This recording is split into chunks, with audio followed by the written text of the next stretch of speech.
I'll give you an introduction of what this image is. All of these images which I have used in my presentation is from Kudumbashree NRO.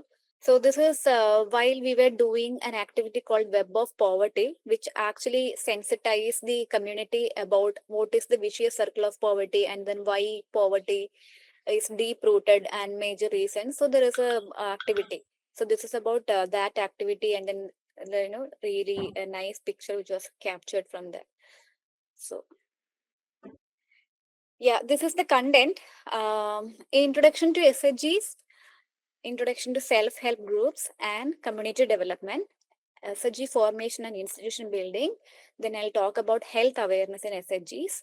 I am pretty sure you must be handling a much complicated issues in the field, and then trying to integrate a lot of those issues with the formation of SHGs, or maybe SHG movement.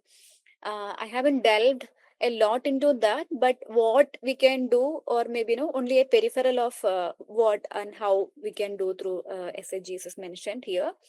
And skill development and livelihood promotion, what are the major programs which will be there, and what is livelihood, and then why it is important. Financial literacy, that I have talked about only what is financial literacy, which I have understood from DAY-NRLM model. Other models are also happening across the country, and they have different models. But under Government of India, what are the financial programs which are like for microfinance and credit activities I have mentioned here. Then about having a monitoring, evaluation and sustainability framework. पहले हमने poverty को ऐसा define किया था, वो रोटी कपड़ा मकान का एक्सेस नहीं है. Or then that was the basic definition which a lot of people will come up with, and that is the definition when we think about poverty at the first place. So then when we go back to the history, we know what was happening in India. India was not even a country. After independence, it became the union of some states and provinces and became a country. So we had states joining from northeastern areas where they have a different population. We have indigenous people living there, which they had a different local governance system other than the Panchayat Raj institutions. And we had central India, where a lot of people speak only Hindi, and their culture and traditions are really different. And we have southern region where the languages are extremely different, and they follow different culture and traditions. But nevertheless, however, all of these provinces have took a decision that they will come and join as an independent country called, which is India. So but then when Britishers left us, we were left behind many of the then developed countries and also other countries in terms of our development.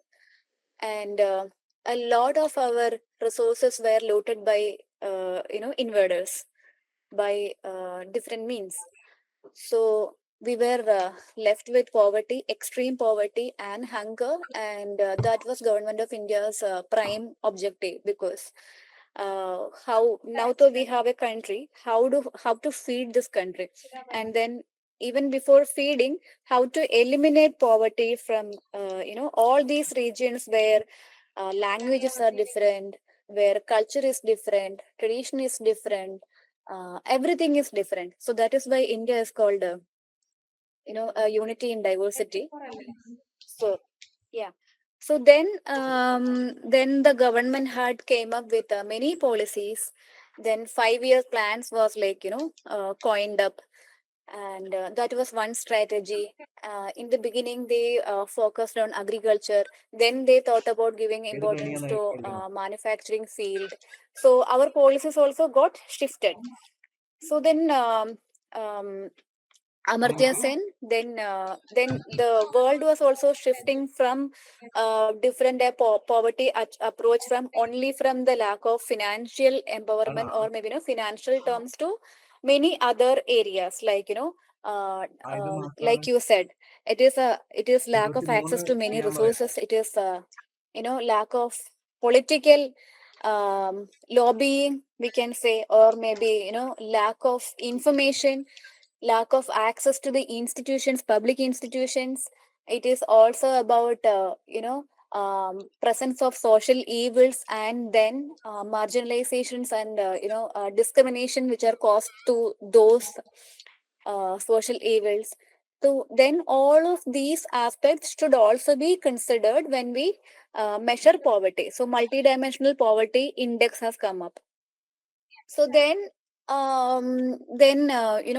where many policy analysts and social scientists, they thought about having a different poverty alleviation programs, which were like implemented in the concept that in the beginning it was like financial empowerment has to be provided. That means we cannot give cash to anyone, so there should be a mechanism.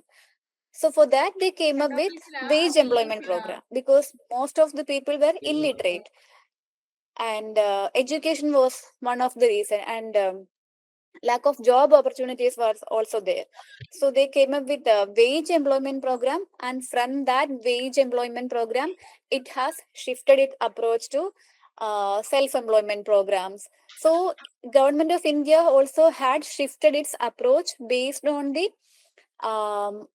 shift in approach in defining poverty, and also coming up with measures to overcome this poverty. So then we know this is there is a cycle which is shown here. We call it vicious circle of poverty. So imagine if a child is born to a poor family, then he or she will be lacking nutrition, proper nutrition. He won't be able to eat good food.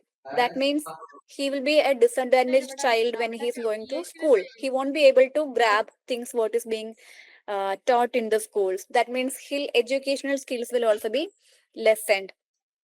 And maybe due to various reasons, he or she has to stop his or her education at some time, become a school dropout, and go and help the family with their livelihood, go to the agricultural field and then help them, or maybe become a wage employ seek wage employment together with their parents. So their education will also be stopped, and then they'll be disadvantaged again. They will struggle to get job because they lack skills, which leads to again poverty cycle. Then he or she will again be having a family, then that family will also be poor. So this vicious cycle of poverty, it once it is in that trap, it is very difficult to come out of poverty. So to make people come out of poverty, we need to have targeted interventions that should not limit our interventions only to financial empowerment. It should have multiple aspects. So it should provide resources, it should also provide financial empowerment, it should also provide social empowerment and women empowerment. So then all of these ideas were churning out, and people were discussing about it, and a lot of informations have come up, and many experiments have done. All of these were happening. So then around the world. So then in Bangladesh, someone called Muhammad Yunus, he had a cooperative, I don't know, cooperatives. So there, these cooperatives were also failing, because when they used to give loans to the farmers, they were not able to repay it. And some of these farmers, they only came up to Yunus and then said that, and because of the other major governmental shifts and other issues, this cooperative society was also not able to fund it, or maybe take it forward. Then these people, they came up to him and then say for the if you're giving loan to a group, and then we can actually do a corpus fund, and then from there we will be able to fund our activities. So that is how the idea was generated. If you look at for articles about it, there are enough articles which talks about how this SHG was formed in Bangladesh.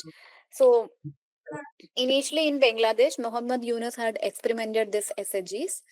Um, then in India, by 1972, there is something called Ila Bhatt, someone called Ila Bhatt, who formed this Self-Employed Women's Association. So that also, some kind of, self-help groups, not the self-help group which we see today, but it's a, initial forms of that was happening in around 1972.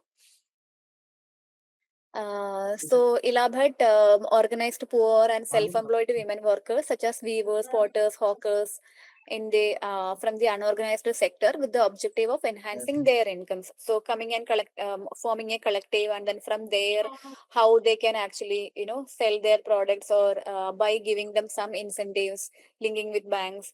All of those experiments have happened, and in 1992. NABARD also started, then various organizations have started forming SHGs. And in 1992, NABARD had started giving bank linkage to these SHGs.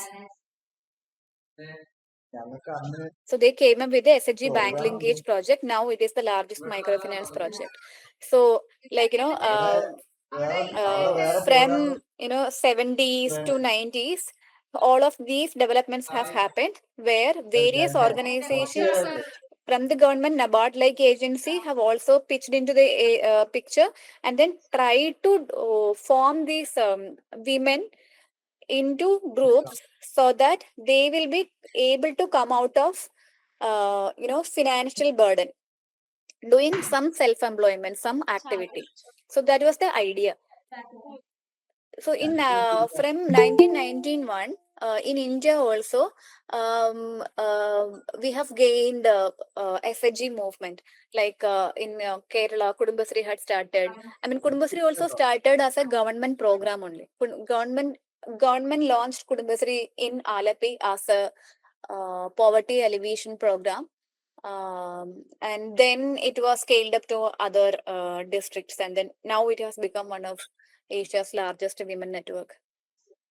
So yeah, and then even before that, in the 17s, Community Development Forum had initiated SHGs, and in the 80s, Myrada is also a pioneer organization who have formed SHGs in India for the first time. So Myrada has started its operations in Karnataka in the 80s. So that is how a lot of organizations also got and get in the picture, and then started forming self-help groups.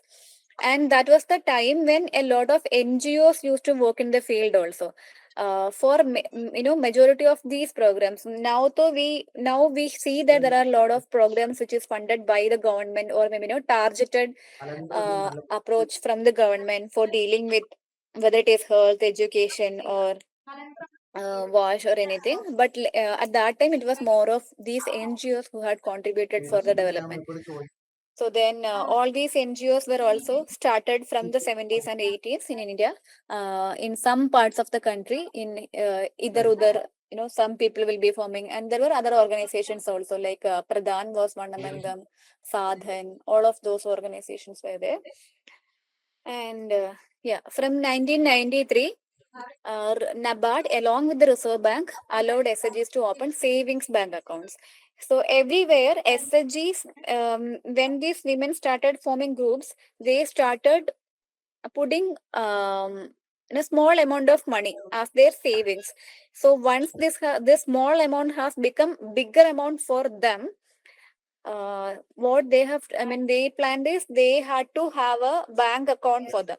But then a lot of these banks were opposing. They were reluctant to this idea that how a group can form SHGs. Group can have bank accounts, and that also poor women from this unorganized sectors, poor women who don't have any jobs. These women who don't even, whom they don't even know. So many of these banks were also having reluctance to start bank accounts, but then later they realized that these women movement, I mean, this women network is able to contribute, and then they are regular in it. And if they are given some amount of money, they are regular in repaying it and also making it into a large corpus fund. So realizing that, and also with the push from government in many ways, banks have started, agreeing to the government and also to the SHGs for opening their savings bank and also giving loans to them. So this is from 1993. The loan thing has haven't happened, but then RBI came in with a policy to allow SHGs to open savings bank accounts.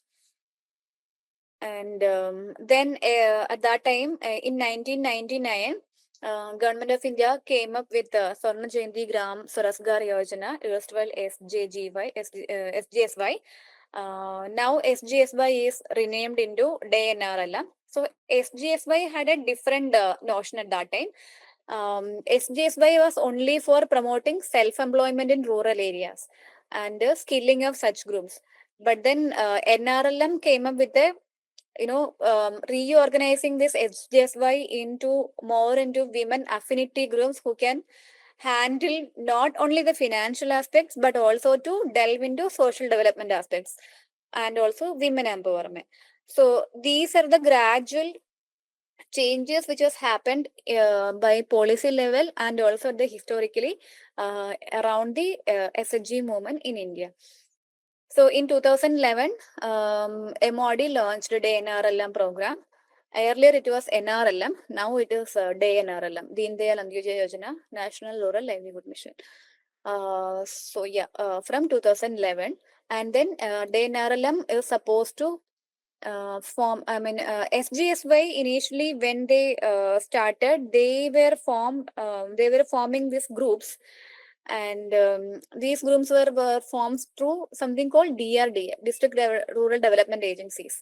So every district had DRDAs, and DRDAs were responsible to form groups for promoting self-employment. But now when DAY-NRLM was launched, DAY-NRLM came up with the idea that it is not only for self-employment and skilling, it is also for social development, it is also for women empowerment, it is also for financial empowerment, it is also for enhancement of local governance and deepening democracy. So all of these aspects were also incorporated into DAY-NRLM. So so now DAY-NRLM is being implemented by state rural livelihood missions across the country. So every state has SRLM, state rural livelihood missions formed at the state level, and they have district level unit and also block level units, and they have dedicated cadre to deal with all of these verticals. So that is about the history of SHGs. What is SHG? SHGs are self-help groups. They are small, informal associations of people, often with similar socio-economic backgrounds, who come together voluntarily to achieve collective objectives, focusing on savings and credit activities for mutual economic support, livelihood, and social development. So, when we talk about SHGs, initial days when Pradhan or Mairada started forming SHGs, even Kudumbashree started forming SHGs, most of them came up with that idea that we can eliminate poverty if women are organized into collectives through women. So that is about the SHGs movement. It's not like men are lazy. I don't know what. Okay. So through women, if women are coming in and forming groups, they are more regular. There is already somebody said that if one woman is educated, the whole family will be educated. That is the idea. Because when NRLM also formed SHG, the core idea was women can, women will, and poor have this innate capacity, and each of us as individuals have this innate capacity among ourselves, which can be tapped for our own development and also for the development of society. So that is the core belief, and the NRLM also have had when they started forming self-help groups. So that means these small association, informal associations of people, but in some states under NRLM, some states ask for these SHGs to register also, but it is not necessary that SHGs have to be registered. So there are different models which I will talk about further. They will register and some of them will not register. So it is not necessary that they have to be registered because these are informal associations of people from a homogeneous community. When we talk about a homogeneous community, it can be from the same geographical area, or it can be from the same economic background, socio-economic background, like most of them will be BPL households. Not necessarily that they have to be BPL, but their socio-economic background will be similar. Who come together voluntarily. Nobody is forcing them to come, but nowadays the approach have shifted, and tomorrow you will also go and force them to form SHGs. And DAY-NRLM is also forcing people to come for SHGs. Kudumbashree is also forcing women to form new SHGs. Now new SHGs are not forming, but they were.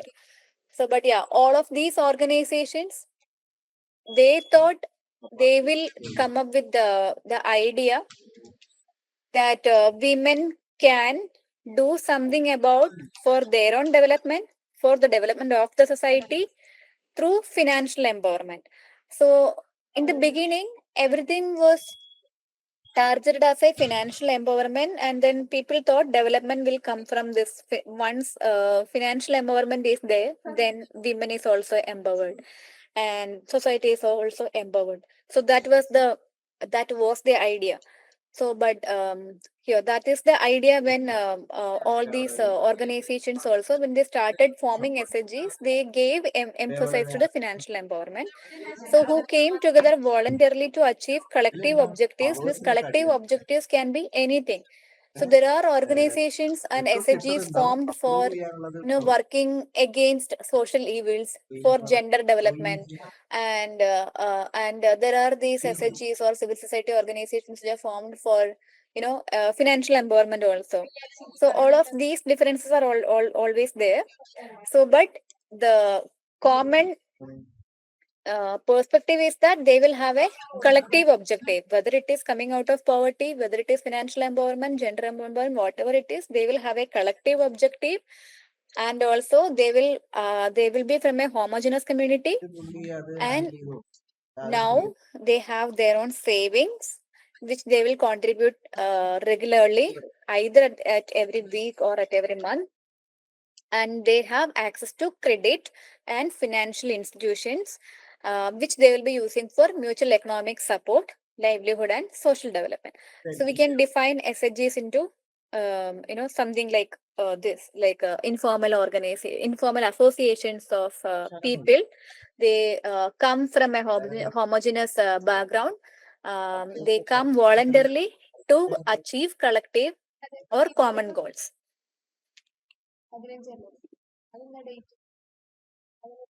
SHGs are also an institutional mechanism. When we say institution, that means it has certain characteristics attached to it. There is a head of the family, right? When we call family is an institution, there is a head of the family, and there are roles and responsibilities attached with. Even though whether it is politically correct or not, just listen to me when I say things, okay? So in a family, if we compare, we have um, head of the family. It can be father, it can be mother, whoever. So there are roles and responsibilities attached with the head of the family, and there are children, and there are elderly, and all of these people will have their roles and responsibilities, like when we are in a family. Just like that, when we have an institution, these institutions will also have certain characteristics. So we'll talk about those characteristics later. So SHG is also an institutional mechanism which has certain characteristics which will help for developing their capabilities through collective and social action. So it is an institution which works for the which collectively work for society and also for enhancing their capabilities. Plus, SAG enables women to become self-reliant, develop interpersonal skills, and recognize the importance of the role and the contribution they can make to society. So through various activities, when they go to the bank, they will come to know about what are the major uh, eligibility criteria, or maybe major criteria for certain schemes, or they will come about major financial instruments. They will come about they will get familiarized with the bank environment. And when they go to panchayat, they will get familiarized with who is sitting there in the panchayat, and which are the committees which are there in the panchayat, and what are the schemes which they will get through the panchayat. So and when they go to a different department, again the same kind of an information dissemination happens, same kind of a capacity building happens, which they themselves don't even realize at that time when it is happening. But it is an education process which make them self-reliant, and also which help them to develop their interpersonal skills, and which will give a dignity to themselves. The community development aspect, uh, which can be developed through SHGs. SHGs provide space for women. Now we are talking about self-help groups which are formed uh, by women, or including women, because in most of the areas, even DAY-NRLM is also focusing only on women. Before women SHGs were formed, there were self-help groups formed for men as well. But in most of the places, it found that it is a failure. Like sometimes it won't go beyond a point. Even Kudumbashree also had men SHGs, but later now it is only for women SHGs. Women are targeted because the core idea is that women can and women will. Men will get bored, maybe. That can be the reason. I also don't know. Okay. So then, most of the times, all these women, when they sit at home, they don't have job, and they don't have access to education beyond a point. So that was the time when SHG movement also gained momentum, and that can be one of the reasons that women were targeted, and also it is easy hanging. So this is a small diagram how, I mean, whatever we have mentioned here till now. So it is always about sharing of experience.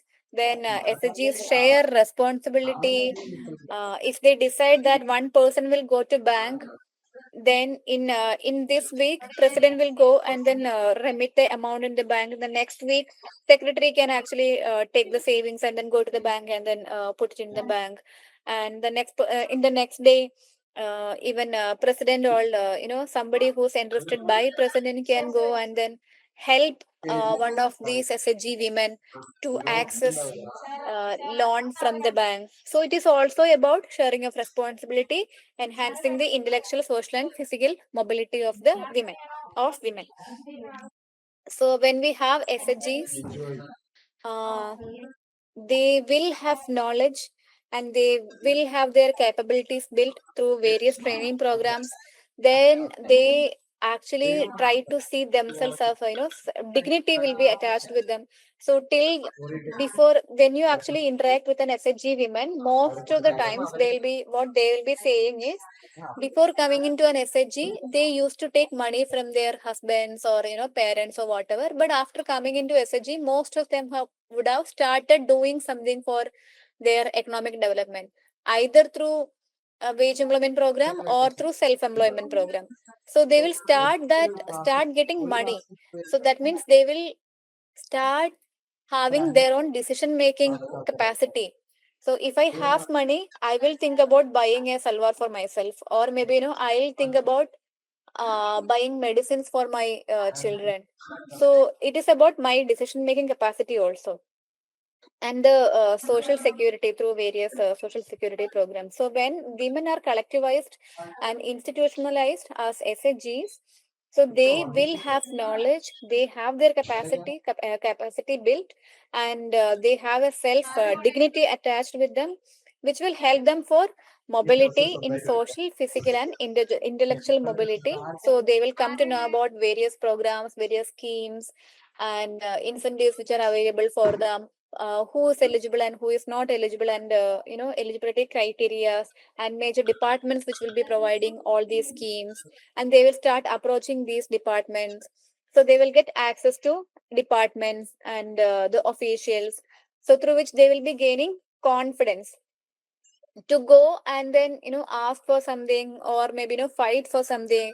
So they'll be gaining confidence, then which will be like it's more of like a citizen empowerment program. So through a mere SHGs discussing about what is happening in their lives or in families in their locality, to a group which is able to you know talk to the panchayat, or maybe able to attend the gram sabha meetings together as a group, and then ask for a public toilet or a well in their locality, is the kind of empowerment which is attached with them when they have become the change makers through the SHGs.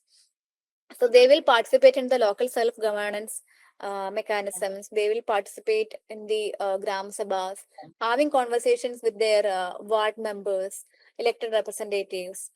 So it is like, for planning, implementation, monitoring, evaluation. So they have their rights and responsibilities attached with them. So it is a kind of a citizen empowerment program.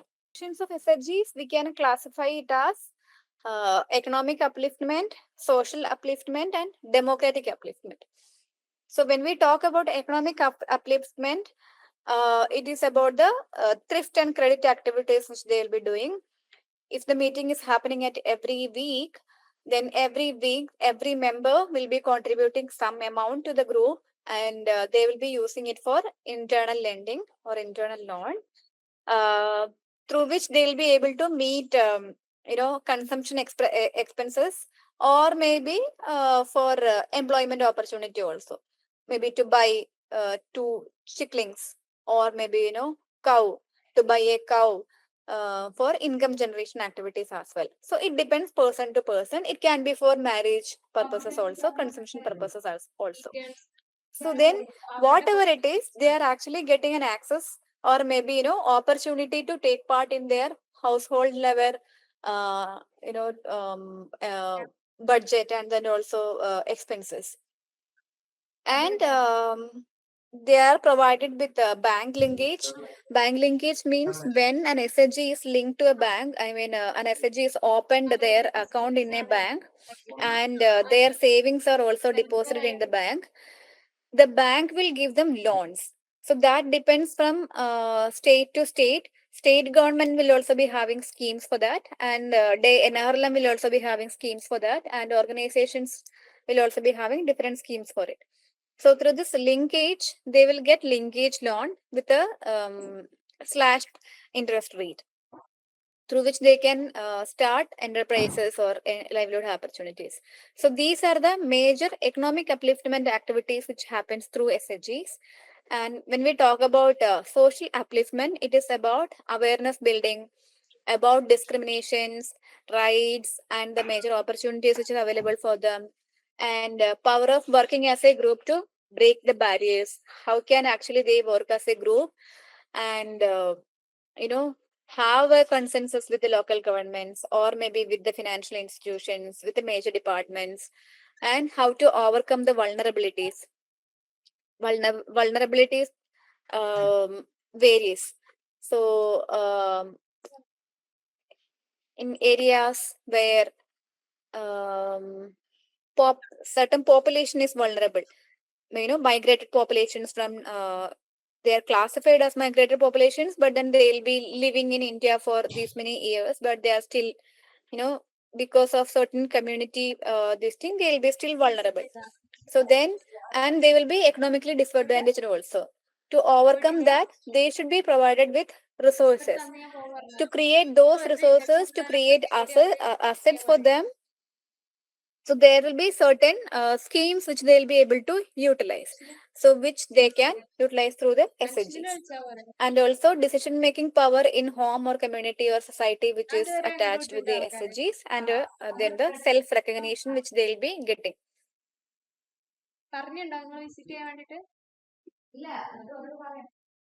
When we talk about the democratic upliftment, they have their capacity building and skill development programs, which will talk about panchayat raj institutions or the local government institutions they have in place, and major poverty reduction programs. All these local governments will be doing in their area from time to time in a financial year.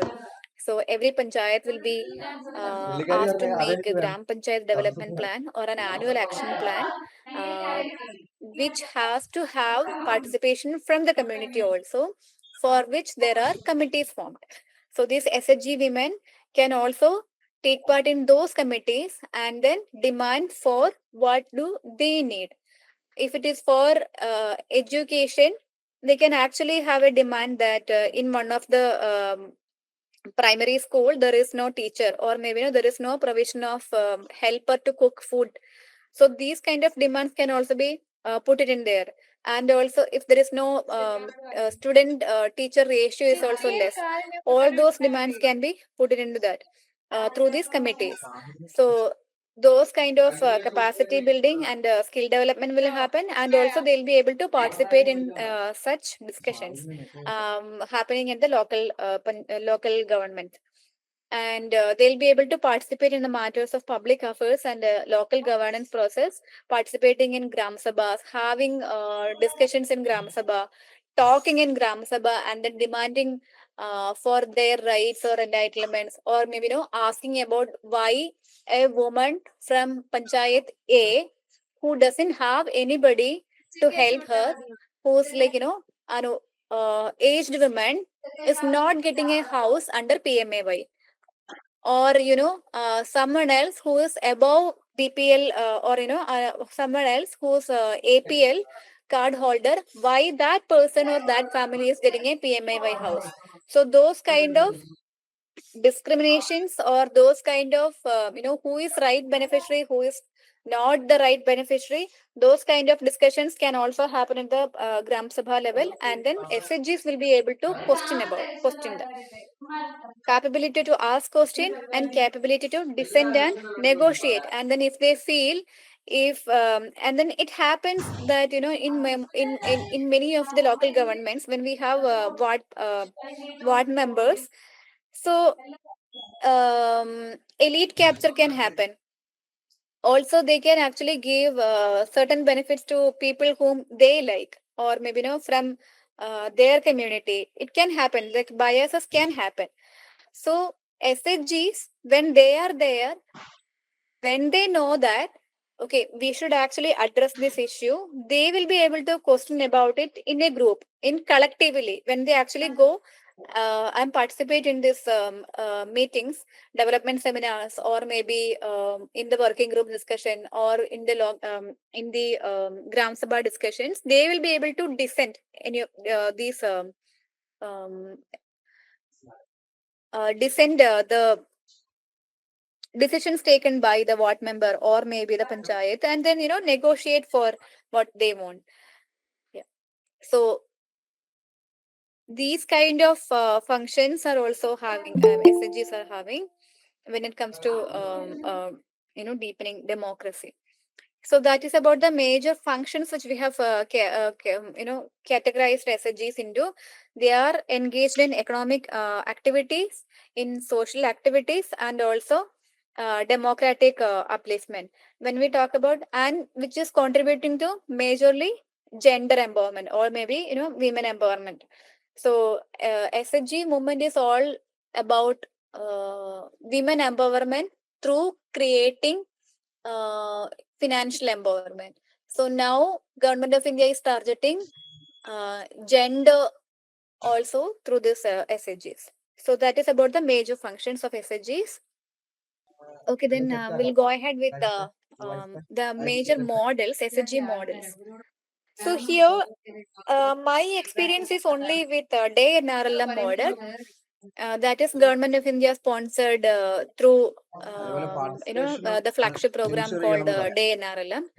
So what DAY-NRLM does is, DAY-NRLM has a clear-cut structure that how many members can be part of an SHG, and whether it should be registered or not registered. So NRLM asks all the SRLMs to come up with a community operation manual, which will talk about who will be there at the state level coordinating all the verticals of NRLM. NRLM has different verticals.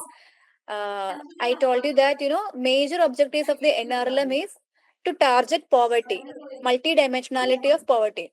To target the multidimensionality of poverty, then the approach should also be multidimensional.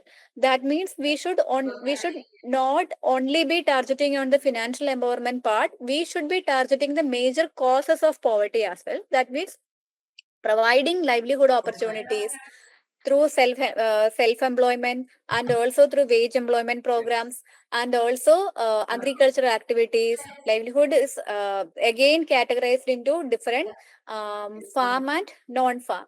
And in farm activities, various programs will come, and various incentives which will be provided. So for then farm, non-farm will also be separate vertical. Then to target on health, there is something called food, nutrition, health and wash. FNHW is a vertical. Then to target on gender issues, and then coming up with gender empowerment, there is gender is one another vertical. Then there is something called PRICPO convergence. So there are then microfinance is a different vertical. So all of these verticals are already established in the NRLM model, which the government of India want to target, and then they have an approach for it. So whatever programs which NRLM have designed and will be designing in the future will be implemented through this established model. That means through the SRLM. So each of these SRLMs have to come up with a community operational manual, COM, which is a very old data. When in 2011 NRLM was formed, major states were called for a workshop, and then they were asked to make COM for themselves. In which they will detail about what is the structure, HR structure, which they'll be having at the state level, district level, and also at the block level. Then NRLM will talk about major vertical and their functions at the state, district, and block level, and programs which will be implemented, and the structures which each of these states have to have in place. So it is a well established model. All the SRLMs have to make. So which has a set of guidelines, because nobody can go in one day to a field and then start SHGs. For that, you need to have resource persons. You need to have HR for that. So that means that resource person has to be paid. And then days of encouragement of that resource person need to be finalized. So all of these policies, all of these guidelines will also be included in that. So they have already set guidelines and built-in structure. Structure means they have SRLMs, and then at the district level they have a district mission management unit, and then the block level they have block mission management unit, which will have um, human resource for major verticals, and also cadres at the field level. Cadres to deal with the agriculture activities, cadres to deal with bank linkage, cadres to deal with animal husbandry activities. So there are these Krishi Sakhis, Pashu Sakhis, Bank Mitra. All of these cadres are also there. So all of these will be mentioned in the set guidelines in the, and then structure is also built in. So NRLM has a very different model, which is an all encompassing model which will work for poverty. But then in many of the NGOs and then private organization, it is not possible. Like government, it is not possible because of various reasons. So then NRLM has guidelines on how many members can form SHGs. So it is also different based on context. That is why states will have to make COM, because it is possible in Kerala to say that 10 to 20 members can be a part of one SHG. But it is not possible in places like Himachal Pradesh or Sikkim to say that, minimum 10 members should be there in one group from one geographical area, because their location is very sparse. Their geography is sparse. They have to climb one hill, then climb down one hill, then come for a meeting, which is not possible. So based on the geographical conditions, based on the available resources, possible resources, all of these should be contextualized also. So all those contextualizations will happen at the state level, and then they have already established linkages with financial institutions. That means every state and every locality will have this lead banks. So then NRLM will give interest subsidy to the loan to the SHGs when they take loans from either Canara Bank or SBI, or maybe from HDFC, wherever. So they will have a provision to give interest subsidy. So the interest subsidy will be given to the banks, and then this bank will be given that interest subsidy to the beneficiary. So that linkages they have already established with the financial institutions, and also with the departments and schemes, because MOD ke saath, they have various programs like MGNRGS is one program, SBM is different program. Then with the skill ministry, they have Kaushal Yojana is there, PMKVY is there, DDOGKY is there. So all of these programs, they will have a tie-up and then established linkages at the central level and also at the state level through the SRLMs they have established. And among which Kudumbashree is a different model, because I told you Kudumbashree started its formation of NHGs even when NRLM was formed. NRLM was only formed in 2011. But Kudumbashree started in 1998. Even Myrada has a different model. And Pradhan now, though it's very integrated with the NRLM model. So yeah, later this NRLM also came up with guidelines that all the SHGs in our country should be brought under NRLM, whether it is NGO made or private party made. All of these SHGs should be brought under the NRLM umbrella, so that the benefits can be given to them. So there was a guideline, ministry guideline for that, but in some of the areas it is not done till now. And when you go to the field, you will find people with multiple memberships. They'll be into NRLM SHG, and they will be still continuing with Dharmasthala SHGs in Karnataka. So it is different. So Kudumbashree model is different in a way that they started in 1998, even before NRLM was launched, and even before NRLM started its targeted interventions through various verticals like gender and FNHW. FNHW is very new. Gender activities, Kudumbashree started much before NRLM had started. So even SERP is also SERP is one another model. SERP is Society for Elimination of Rural Poverty, which was formed in Andhra Pradesh.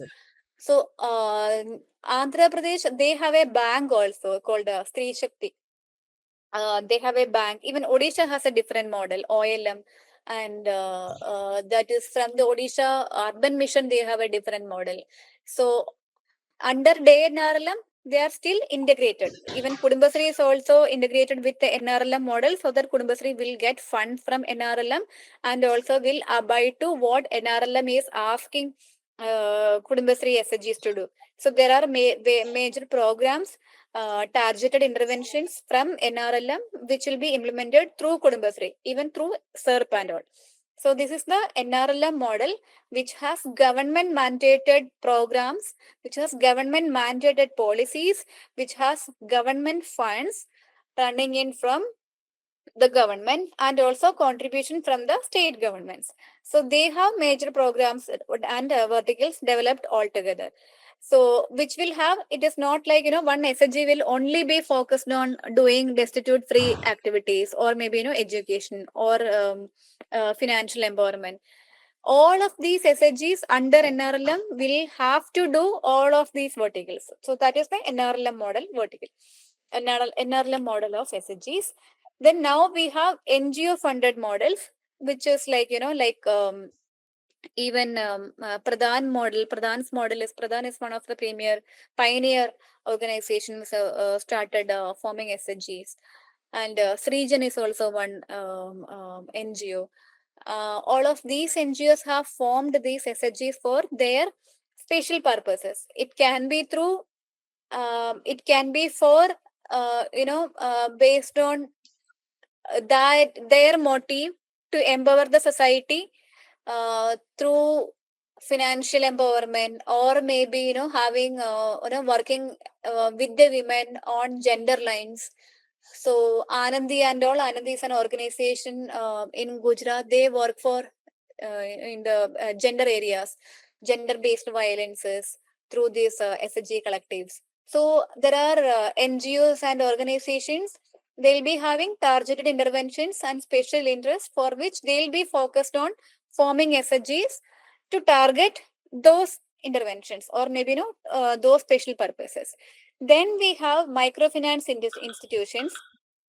There are these priests, or maybe certain sectors of the churches will also be promoting microfinance institutions for their charity purposes. And also there are microfinance institutions, self-finance institutions, like mm, I cannot name. In Karnataka and all, it is very prevalent. It is actually an institutional form of looting people through microfinance. They'll be having higher interest rate. So they will lure the people, saying that starting the lower interest rate, but then, it is the um, new form of, we can say, money lenders. So microfinance institutions have also started forming SHGs for their um, coverage of doing this money lending purposes at high interest rates. So that is also there with the, so these are the various models. But then when we come to these models, all of these have different characteristics. When we come to NRLM model, which is like all encompassing, targeting targeting the multidimensionality of the project, and then every SHGs will be doing all these aspects, or maybe, supposed to do all these activities. And when we come to NGO funded activities, it differs. Some SHGs, based on the guidelines set by the NGO or the organization, their functions will be different. And then it is not like, their numbers will also be lesser, because wherever their presence is high, they will not be having SHGs there. And it can happen that they might not have federations also. It is only SHGs. They don't have federations at the ward level or at the panchayat level. Even microfinance institutions also, it is for their own interest.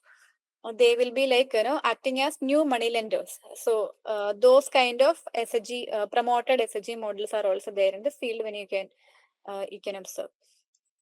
So these are the various SHG models we have. So now we will talk about SHG as an institution. So when we say SHG is an institution, we have already discussed that it has certain characteristics. So that means they are coming from a homogeneous society. Then there should be a criteria for membership, right? So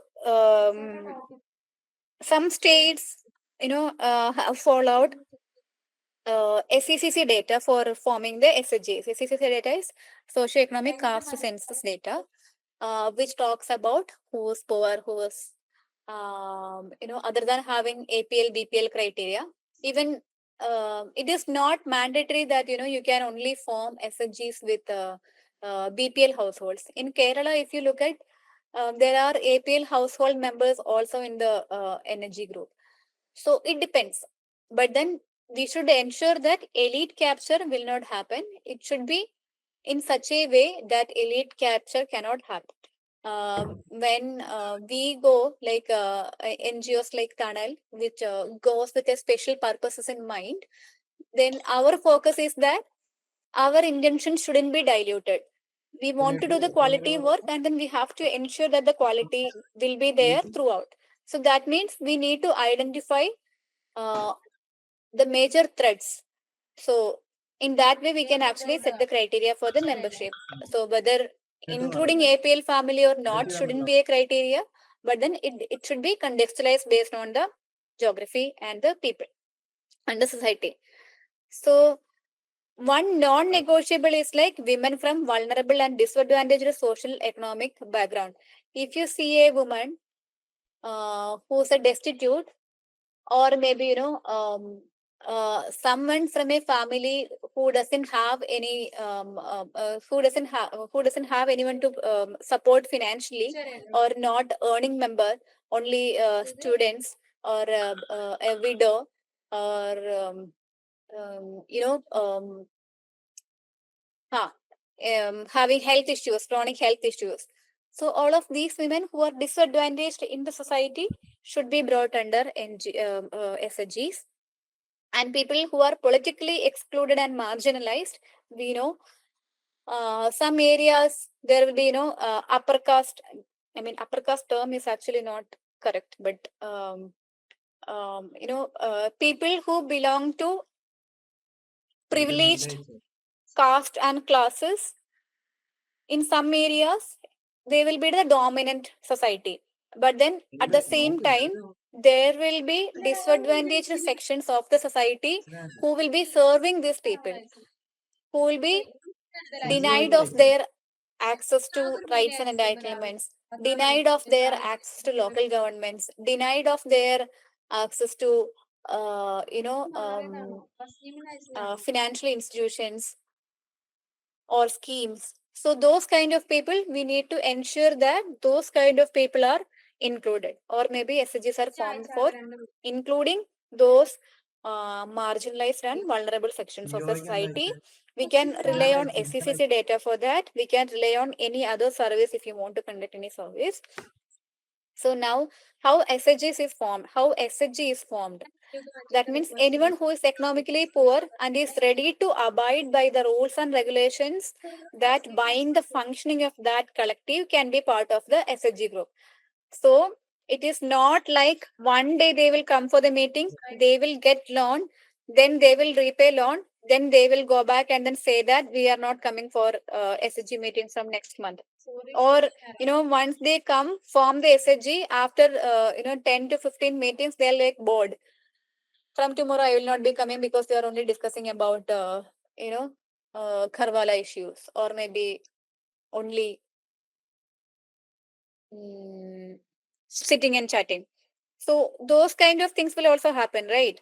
So it should be conveyed that it is a group which will actually work for the betterment of the society or the community, which has a purpose. They will lead together to achieve common goals. So people who have that mentality should be brought, or should be the member of the SHGs. And then there are certain norms and conditions of SHGs. So there should be a working procedure for SHGs. When you form SHGs should have some working procedure. That means how are they going to meet? When are they going to meet? Who are they going to, I mean, who are these people who will be guiding the other set of the people to come for the meeting, or maybe to proceed with the meeting? What is the procedure for the meeting? Should there be an agenda for the meeting? And if there is an agenda, who will decide? And who all can decide? Who all can dissent? And what should be the proper mechanism for that? And all of these things should be discussed, and then there should be a criteria for that.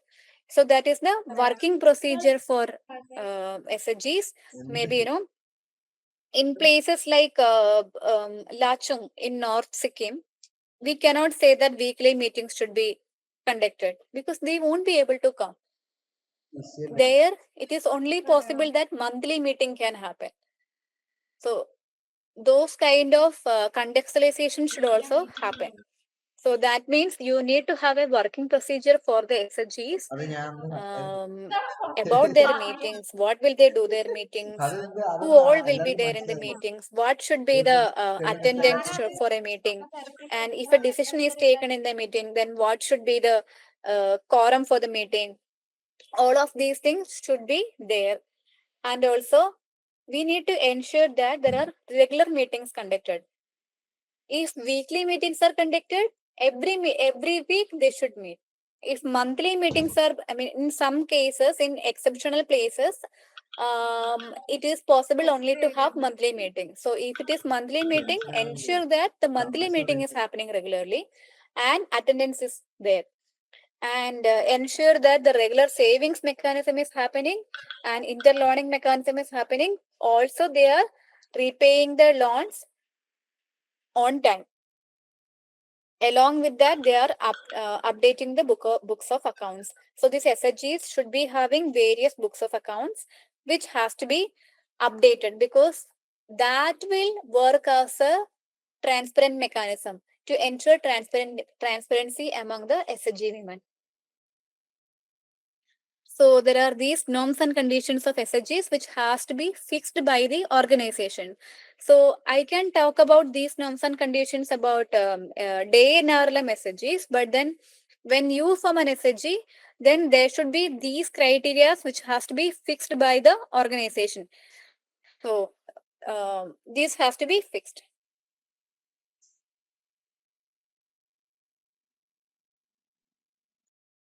When we come to the SHG as an institution, again, there should be a governing process, right? Like SHGs should be governed by the members. So that means there should be a body, a general body. General body is consisting of all the people of that SHG, all the members of that SHG. And then there is a general body and there should be a governing body. So this governing body should be selected from the general body, and then who all can be in that governing body. Should it be president and secretary only? Should it be president, secretary and volunteers or treasurer? Should it be only volunteers? So all of these should decisions and all of these designs have to be taken by the organization when we deal with the SHG governance process. And also, should there be any subcommittees to or volunteers to act for activities on education, to act for activities on health, to act for activities for the elderly? Should there be, or no, it is only the governing body or it is the general body? How are you going to do it? So that design should be there, and also there should be a selection process. So if there is an SHG which has a governing body of selected members from the general body, then what is the tenure of that governing body? How long can they be performing as president, secretary, and then treasurer? Should it be 1 year, 2 year, 3 year? What should be the feasible time? So those kind of things should also be in place. And then there should be books and records. So nothing other than these books and records updated on time will talk about the transparency and about the functioning of the SHGs. Because in NRLM also, what they do is they do the grading of SHGs. The grading will be done by the financial institutions like the banks together with the SRLMs. So what they do is they have a grading format. They will actually look into the books of accounts. SHG has attendance register, minutes book, savings register, and loan register. So they will check the attendance register. In the attendance register, if 10 meetings have happened or if 100 meetings have happened already, then what is the total percentage of the attendance in each of these meetings? So there is a weightage for that. And in the minutes book also, have they written everything in their minutes? Because we can always cross check this minutes book with the savings register or with the loan register. If today one group has decided to give 50,000 loan to one of its member, it can be there in the loan register. If it is there, if it is not there in the minutes book, that means the decision is not taken at the SHG. It can be a favorable decision by the president. So that group will lose the mark. It should be there in the minutes book. It should be there in the loan register as well. And if there is something minuted in the minutes book, they will cross check the savings book and also the loan register. So these things will talk for, these registers will talk for the members and their activeness in the SHG. So then the same with the savings register. Every week or every month, if they are meeting, is it recorded whether everyone is contributing, how much of them are contributing, or if there is a delay in contributing, are they levying fine? All of those things will also be checked. And then loan register will also be thoroughly checked. So there should be there is a grading criteria which is grading which is happening at every 6 months at the SHGs. It depends from state to state, but then that is the criteria that has to happen. And also about transparency and accountability. For maintaining transparency and accountability, it is important to update these registers of the SHGs time to time by the responsible personnel. So that is about SHG as an institutions. So you must be familiar with SHG will be there at the grassroots level, right? It's forming 10 to 20 members. If it is beyond 20 members, then it should become a it will become a legal body, and then legal registration should be sought. That is why the members are limited to 10 to 20 in many of the SHGs. So now we talked about SHGs. That means SHGs are the grassroots level associations of these women. But imagine you have a panchayat where you have 30,000 people residing in. When you talk about Kerala, and you have SHGs like, maybe 500 SHGs or 700 SHGs. Every SHGs will be doing their finance activities, microfinance activities, their own credits. If there is no one to guide them at the panchayat level or to represent them at the panchayat level, how will they go in one stream? That means there should be a federation, right? So that is why, to provide that linkage, to provide that interface, there should be federations of the SHGs also. It can happen that, based on the geography and based on the purpose of why are we forming the SHGs, where to form these federations can be decided. But then federations need to be there. Federations means associations of these SHGs at the upper level. It can be at the ward level, it can be at the panchayat level. So when we talk about the example of DAY-NRLM model, they have SHGs at the grassroots level, and in many states they have villages. So they have village organizations.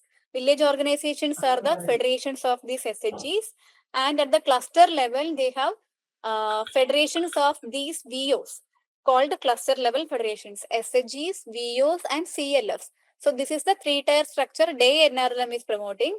And in Kudumbashree in Kerala, they have something called NHGs. NHGs is equivalent to SHGs, which is but different in many other ways. Neighborhood groups at the grassroots level, and area level federations at the area development society at the ward level, and at the panchayat level there is something called community development society. So there is a three-tier structure. That means SHGs are having federation. So why do we need to have federation? Federation is like, if there are 10 SHGs in a ward, from each of these 10 SHGs, members should be selected, president or secretary or whoever, who will form one federation at the ward level, and then that can be the federation of the primary federation of the SHGs. So that means if there are 10 SHGs, there will be 20 members in this federation. From these 20 members also, you need to have a governing body or an executive committee who will be the president, secretary, or treasurer or whatever of that particular federation. Then these federations of the ward level should be federated at the panchayat level as well, right? Or at the cluster level also.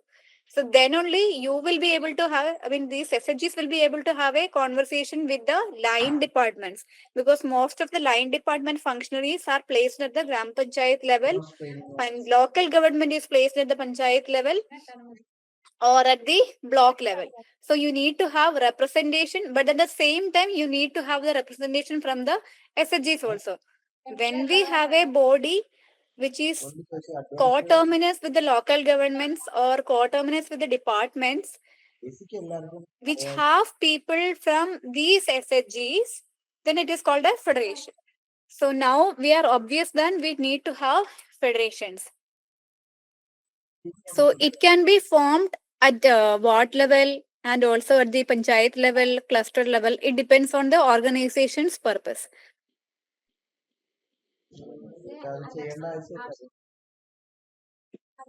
So SHG, even though there are people who will be training them, hand holding them, all of those, they still need support and help through their federations, which will provide an interface for them. They will act as an interface between the community, Gram Panchayat, and the other developmental organizations. So these SHGs, they will always have a representation at their federations, and these representative body will talk to the panchayat, will talk to the government authorities, will talk to the line department functionaries, so that in turn the information will be communicated to this SHG as well. And then to enhance leadership qualities.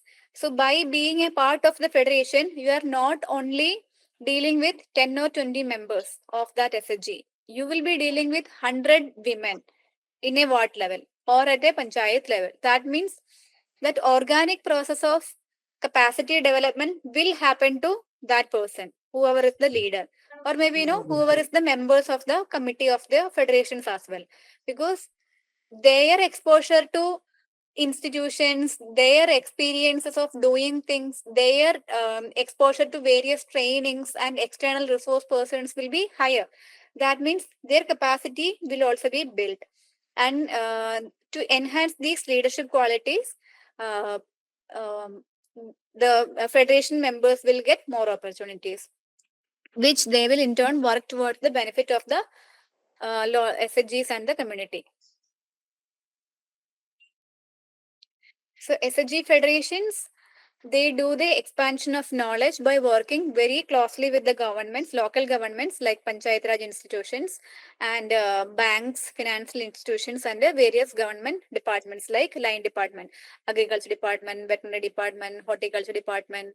So all of these line departments are either at the Panchayat level or at the block level. So when women become members of these federation, or when there is an SHG federations, they will have more access to these institutions, which will in turn build their capacity and also act as an information dissemination channel among the SHGs and also with these departments and panchayats. They also have the responsibility to promote social justice and equity by working against social discrimination, social evils, and marginalization, coming up with new ideas and targets to new activities to deal with that, and also bringing socio-cultural development activities for the SHGs in that particular area, and acting as a communication channel, and also will be able to lobby the developmental agencies like panchayat or departments or any other organizations working there. Now we'll talk about how can we form SHGs and how do we do the institution building process. So this a lot of it has already covered. We need to have a proper guideline or a bylaw in place which will talk about in a SHG how many members will be there and who will be these members from, and what is the criteria of identification of this member. Are we using SECC data, and participatory identification of the poor. So there are various PRA techniques available. PRA means participatory rural appraisal methods, which I think social work students will be familiar of. So PIP is one among that method.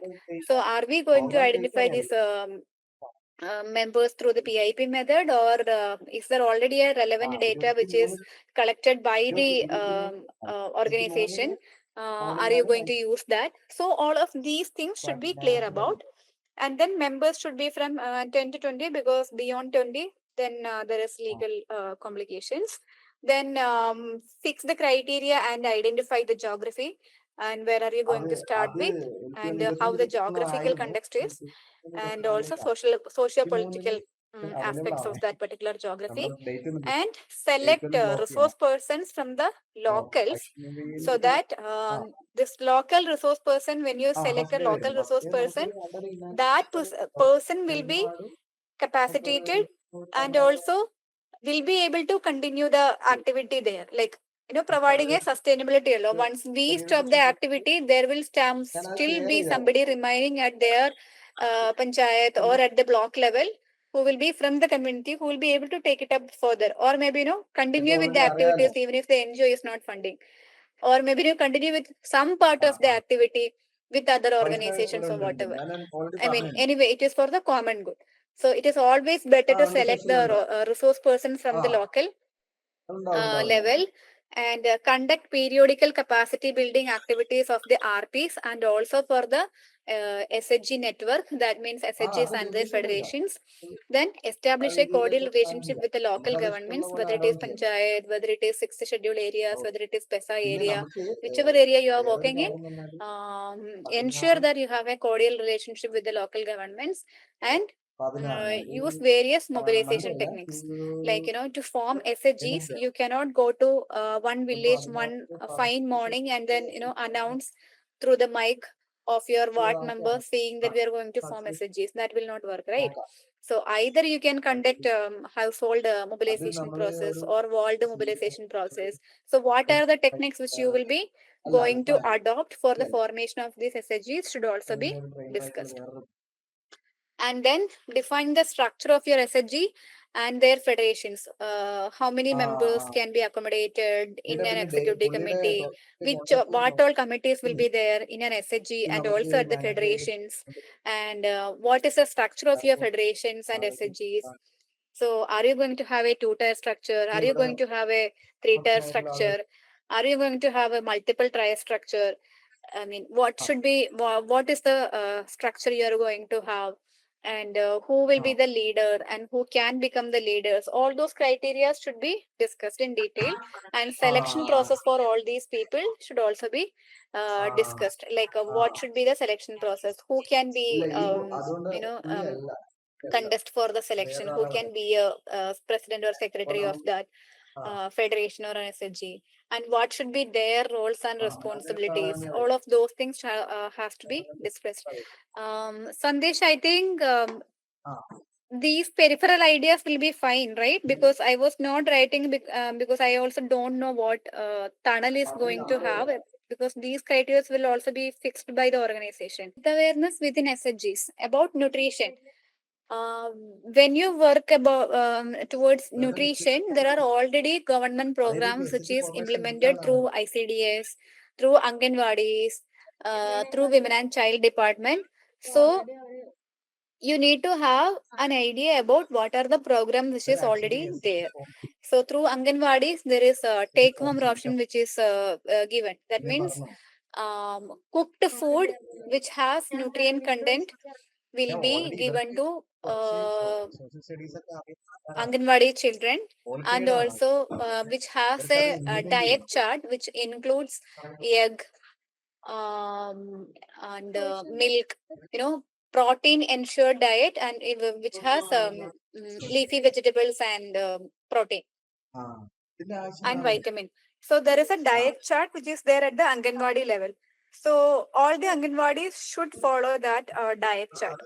Whether it is happening or not, what are the initiatives you can take, and what are the collaborations which you can do with the Anganwadis to ensure that the needy and the right beneficiaries are getting access to it. So that kind of awareness you can actually build among yourself, and do a promotion of dietary diversity among the SHG women, because women most of the times what happens is they will only eat at the end of when everybody finish their meals. So what is left behind, they will be eating that. So that meal will not have sufficient nutrient content, will not have sufficient vitamins. So that is why women are always malnourished. I mean, even if you look at Kerala, which has comparatively better health standards, you will still see that is happening in Kerala, because they will only not only eat, they will try to finish whatever is left. So eat all the junks, whatever is left. They will not look at how much protein or vitamin you are consuming. Are you consuming or not consuming? And there is a lifestyle change which is there. So all of this is happening across the country, and then we need to ensure that women, they eat better. Not only women, men also. But then when women, when they are not eating well, when they are malnourished, next generation will also be malnourished. So if I am giving birth to a child, when I am undernourished, that child will also be having a tendency to be malnourished. So the probability of that will be higher. So malnourished mother can only give birth to a malnourished children. So that means the vicious circle will again continue.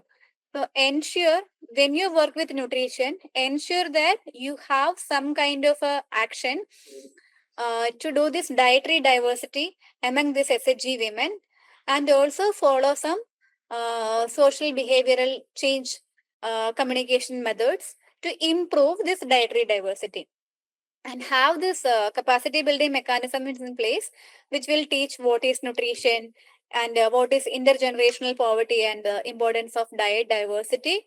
And there is there is a color palette, which a person should be consuming in a week, in a day and all, which has leafy vegetables termed as green, then white for protein.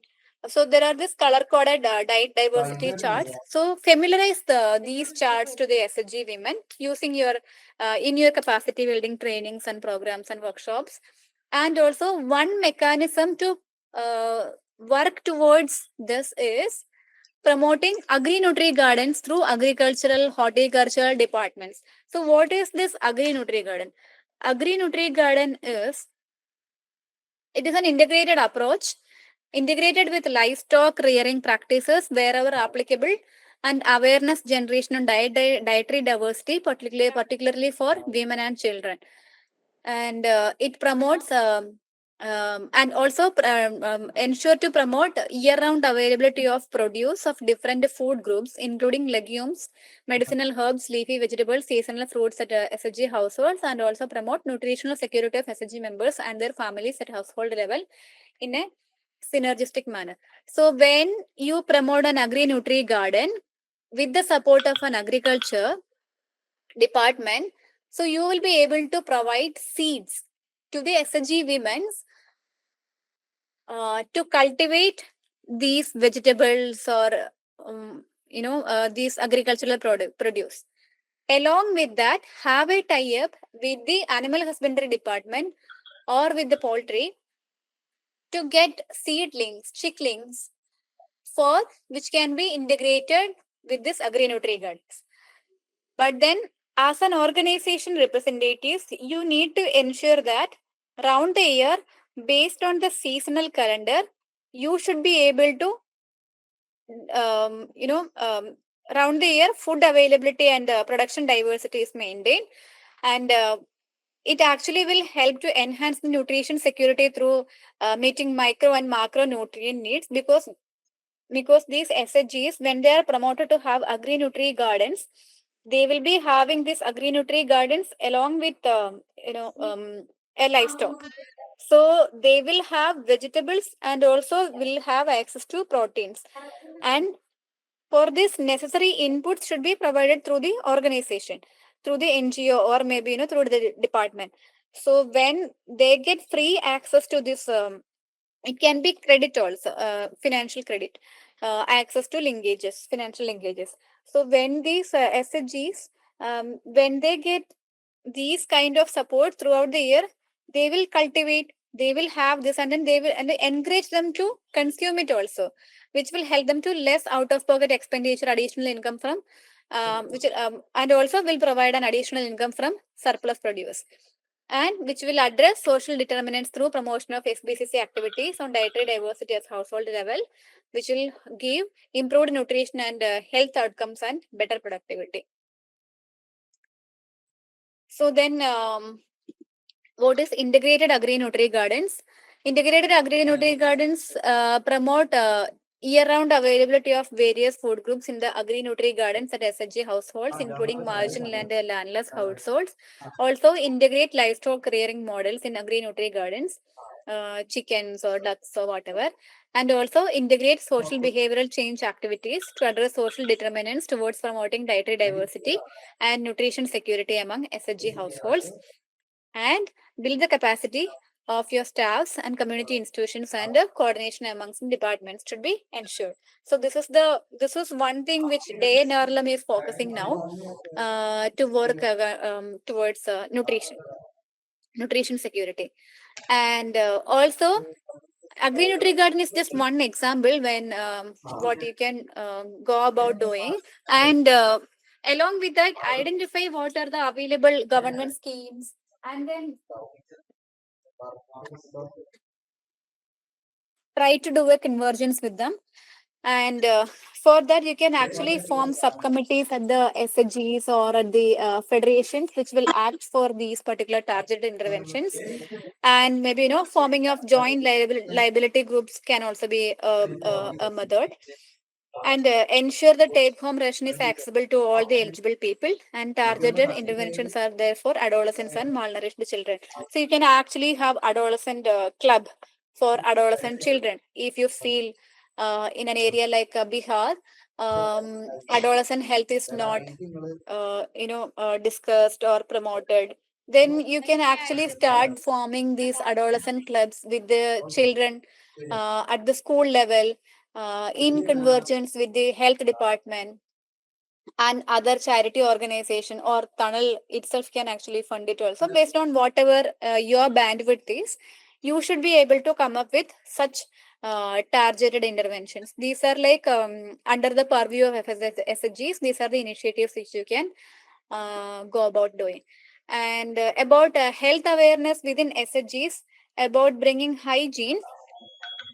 So when we talk about hygiene practices, what we can do is about adopting this SBCC concept, social behavioral and change communication methods.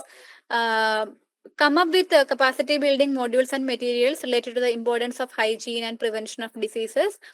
Also, in which talks about pre-monsoon cleaning activities which has to happen, because in Kerala that is one of the intervention every panchayat is doing. Like there is a pre-monsoon cleaning activity which will have activities to prevent mosquito breeding.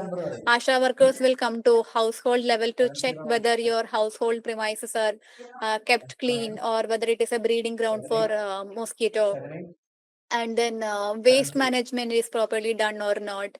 And in Kerala, wells are one of the main source of drinking water, so they will um,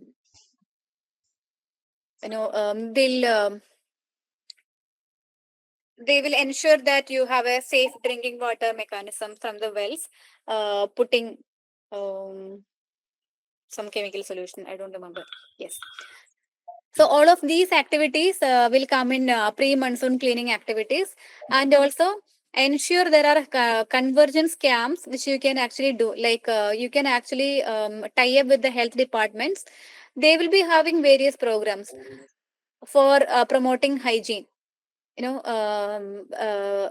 use of soaps after using toilets, hand importance of hand wash, and also importance of hand wash before and after eating food among children, and deworming, all of these things. So there are these targeted approaches from the health department also. You can always go and then ask about these approaches from the health department, and can invite doctors, or maybe medical practitioners, or health supervisors, health inspectors, for any convergence camps, or maybe awareness camps, in which they can come and talk about it to the SHG, and also to the children or adolescent clubs.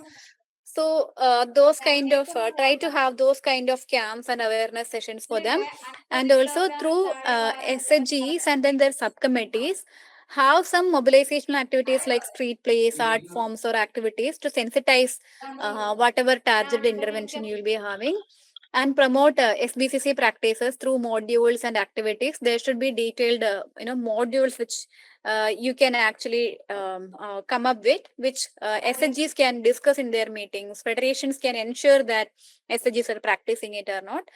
So then there are available schemes already there, like SBM and MGNRGs. MGNRG is a wage implement program, but still, when agri nutri gardens can be some of the way man days can be routed through MGNRGs. That means some people who are enrolled in MGNRGs will get their livelihood also. The same time, an agri nutri garden at the Anganwadi level will be constructed of free cost. And also for SBM as well. In SBM, there is a certain number of man days which can be utilized through MGNRGs. So in which, if a beneficiary is getting SBM toilet, at the same time, one disadvantaged member from that area will be getting employment from doing constructing their SBM toilet, getting the payment from MGNRGs. So those kind of programs and provisions are there, have convergence with these SBM, these schemes, and have come up with ideas to have convergence with the available schemes and programs, and work with the ashas and anganwadis and health department, and also promote waste management processes practices. So regarding health, identify the targeted population: pregnant, lactating women, children, and people who are anemic. Whichever targeted intervention you are doing, try to have that identification process in place, and ensure that they are getting a take home ration from the Anganwadis uh, on time, and which is well distributed. If it is not distributed, then the SHGs have a say in it by forming, or being part of the Anganwadi level monitoring and subcommittee and mothers committee. All of those platform citizen platforms are also there. Talk about those committees, and activate those committees, and also work for the Portion Mark celebration. These are like initiatives which is already there from the ministry level. Women and Child Department and ICDS is doing all of these things. So what are the possible areas where you can have a collaboration with these existing programs and come up with ideas for that? And conduct awareness classes in convergence with health departments, ICDS and WCD, etc. Then health camps, having a organizing health camps, and eye testing camps, or maybe free cancer detection, screening camps. All of those camps will be there, which can be funded by any of the charity organizations, or maybe health departments will also be having targets. So have those camps identified and then conducted at the local level, and vaccination drives and rallies. So these are the activities which you can do through health department. So this is about in Himachal Pradesh, SHGs conducted this anti-alcohol campaign, in which they had a street play, and then so that is the picture from there. And this is about an adolescent club in Bihar, in which this one petition is being given by one of the adolescent girls to their ward panchayat ward member. Then when we talk about livelihood, it refers to the means of support or subsistence, the way people earn their living and meet their basic needs. It encompasses the activities, resources, and skills that individuals and communities use to earn income and maintain their well-being. So that means it is the activity which make you engaged in, which will help you for finding a living for your own, which will give you financial returns.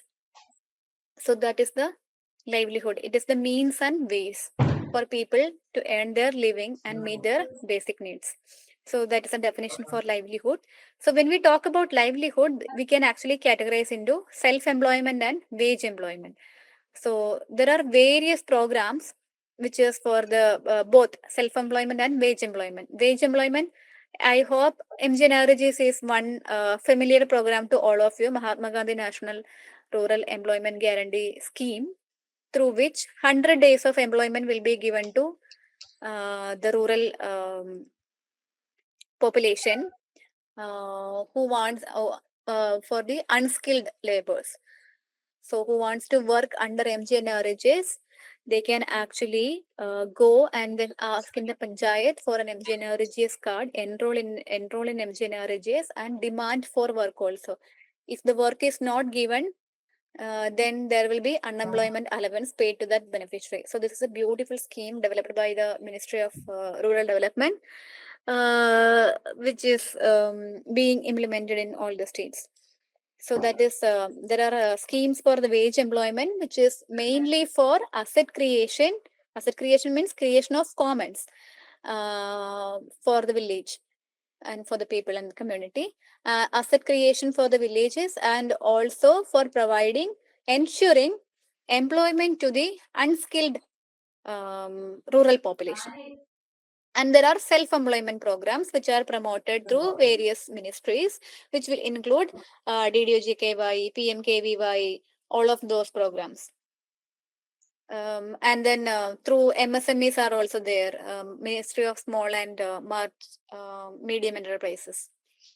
So then there are these various sectors which deals with livelihood. We have agriculture sector, manufacturing sector, and service sector, in which agriculture is dominated by the rural population. Is many of the studies have said that a lot of population, a major chunk of our rural population is into agriculture, and they are unskilled, and that is why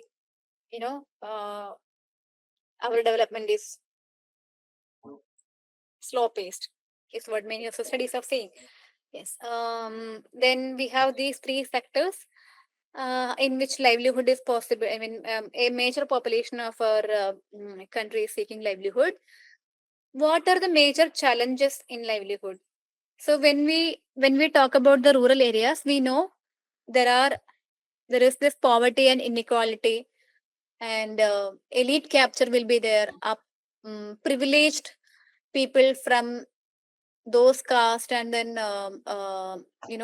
classes of the society will be getting access to better education, will be getting access to um, social institutions and schemes in some part of our country. So there is a problem of poverty and inequality which hinders the development of rural community. And also, when we talk about rural India, there is a lack of diversified livelihoods. If there is a farmer, then the only thing he'll be doing is farming. And there is a situation that, farming is very seasonal, and anything can happen to farming because of this climate change. If there is a slight variation in temperature, then the crops will go. And if there is excess rainfall, then also there will be loss. If there is a shift in policy and in government, then also there is a loss for the agriculturals. So we have these people, unskilled people, they don't have a diversified livelihood. People who know farming will know only farming. So, I mean, in most of the times, they won't be able to do anything other than farming also. Like marketing, they cannot do. Selling of the produce, they cannot do because they have to invest in agriculture also because it is very labor intensive. So those issues are there. And most of the times, debt traps are also there. From the money lenders, from the financial organizations, because when you look at Maharashtra, every day there will be farmers committing suicide, and the government is just witnessing it. None of us can do anything about it. So yeah, this debt trust is a reality, and seasonal occupations, lack of infrastructure and market access. Even if you cultivate a lot, perishable commodities like tomatoes, unless and until you have a warehouse which you can store in which you can store the tomatoes, even if you produce 100 quintals, you won't be getting a outcome from that for 100 quintals. So 70% of it will be of loss, or maybe 50% of it will be of loss unless and until they have a proper storage mechanism. So lack of infrastructure and market access at the local level is also one issue which we are facing, and also lack of education and skills. So realizing these aspects, ministry have come up with and government have come up with many programs and projects through various ministries. And one of the major issues which government had identified to tackle is skill. So they came up with skill development programs, skill development and livelihood. Why skill development is important? Because when we look at our population, a major chunk of our population is youth in India. But then a major chunk of that population is also not skilled properly, because a lot of developmental activities are happening, policy shifts is happening in the country, and there is a need for skilled labor. And then India is not in a place to give that skilled force to the industry. So that is why government of India started targeting on the skill gap and then came up with skill development program. So Pradhan Mantri Kaushal Vikas Yojana is a skill development program. Pradhan Mantri Vishwakarma Yojana is one skill development program for the Vishwakarmas. And Kaushal Kendras are also established by the skill ministry at every district level. And then these things are there, which is there to promote skill development programs. So these are the major, and there are other skill programs like DDO-GKY. And this, for all of these programs, there will be nodal agencies identified at the state level who will be doing the skill development programs, mostly private agencies, and there are RCTs also. So RCT is a Rural Self-Employment Training Institute, which is recognized by NIRD and funded by the Ministry of and the government MORD, and which primarily focus on unemployed rural youth, from including those from the BPL families within the age group of 18 to 45, and they offers various skill development programs on local needs and interests, including entrepreneurship development programs and specialized courses in agriculture, allied activities, small business, and trading. So RCTs have opened up in all the districts, and the lead bank, every district will have a lead bank. That particular bank will provide help, support, and funding to the RCTs. And they can actually have the RCTs. They will be the ones who perform as the RCTs. So and MORD will provide financial support to the banks for these lead banks for the establishment and operation of RCTs, including infrastructure grants and funding for training cost. So there are RCTs will be having a clear set of programs which is already there for tailoring, for opening enterprises, for an cattle rearing, or maybe for agricultural activities, for beekeeping, for all of this, for all of these activities, for a lot of these activities, there is already a training curriculum which is already developed, a training program which is already developed, and then cities are being, implementing these programs also in the field level. But then they also have a target of these youth to enroll into these programs. So when you work in the field, go to these RCTs and then find out which are the programs they'll be having at that particular locality, and what are their and then based on the geography, they will be having specialized programs, because in Gujarat and all, textile is one major program. So they have many courses based on this textile industry, and when you go to Andhra Pradesh, in places like um, Pochampalli and all. So, silkworm rearing, there will be courses on silkworm rearing, and then, how, processes related to those activities will be, given as a course. So, based on the geographical location, geography, the RCTs will also have a diversified programs. So, each RCT will be having contextualized programs, also general programs. So there are these entrepreneurship development program and general orientation program, and they have identified master trainers for that also, and they will be funded. I mean, the individuals don't have to pay for it. So beneficiary contributions will be there for certain programs, but most of the times it will be free also. So yeah, then find about those programs and RCTs. So that is about skill development. Then when we talk about financial upskilling, it is about having regular saving. Ensure that the SHG members put a weekly contribution or monthly contribution every month, and then they deposit in the banks, and the banks will give a meager interest rate. So this for this corpus fund, I mean for this thrift amount. And then from that thrift amount, SHG member can avail loan. Imagine if I have given 15,000 for, maybe for the past 2 years or 3 years being a member of the SHG, I am eligible to get maybe 30,000 from the SHG as an internal loan. And when I repay it, I have to pay 100 rupee ke 1 rupee as interest. So then if I am giving 30,000 rupee back, then I have to give interest for 30,000, 1 rupee for 100 rupee in the ratio. Then that interest amount will be there with the SHG. So then that amount will again be rotated, added in the corpus amount, which will then given to the other member for internal loan. So that is how the mechanism happens. So certain SHGs, they will not take interest rate also. It depends. So that is the criteria when you make the criteria for the SHGs. So yeah, so that is about thrift and credit activities.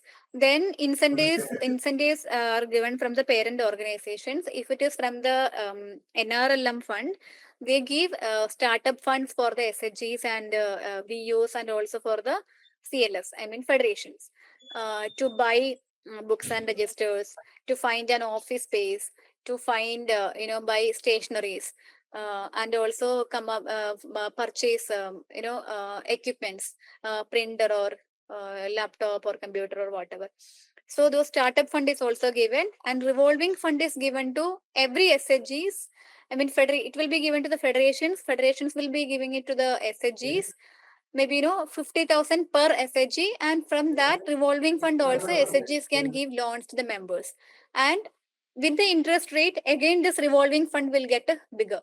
So that is the corpus which NRLM is giving to the SHGs. So same way, parent organizations, if NGO funded SHGs are there, they will also be getting that kind of support. And there is this bank linkage loan. When an SHG is linked to a bank, and then they can actually take a linkage loan from the bank, not from the savings which SHG member is deposited from the bank. I can actually take a loan for 1 lakh rupee, and then 12% will be the bank interest rate, but then there will be an interest subsidy from the government, in which 7% only I have to do when I do the repayment, but the rest of the 5% will be met by the bank. But then to the bank, the government will be giving it back. So those kind of interest subsidy programs are also there. And there is something called the vulnerability reduction fund. A village organization or a federation is supposed to make there is a certain program format for it to identify the vulnerable population in a locality, and then to help them to come up from that vulnerability, what are the kind of supports the SHGs should be providing or the federations should be providing. And for that, there is a special fund. So that is called Vulnerability Reduction Fund. So that is also one corpus fund which will be given to the SHGs.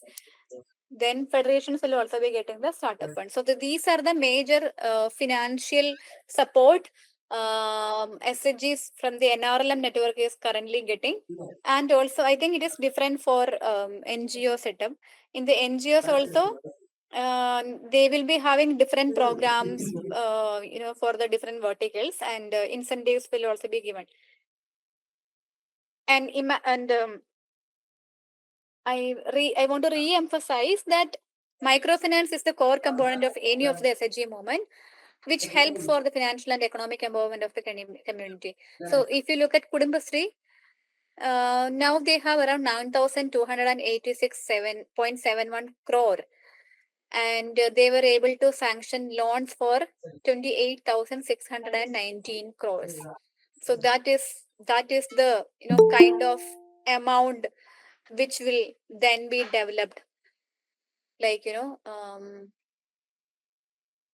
drop of water will make an ocean. So when SHG becomes a movement, this is the kind of corpus fund they'll be able to mobilize for their own developmental activities.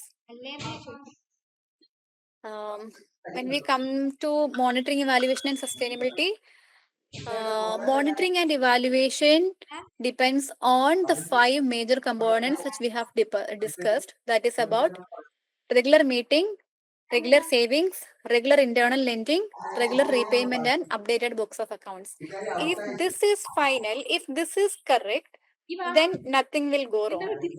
I mean, you can actually do a grading. There should be a grading format for that.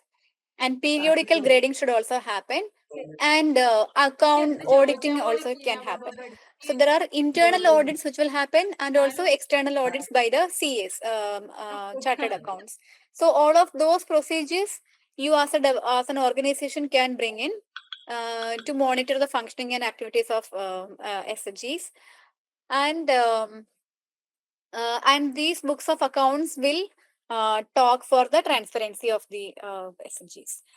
So that is and also to monitor, you will have to have a mechanism which will have representation from these SHGs, and also at the organizational level, who will have meetings at what level.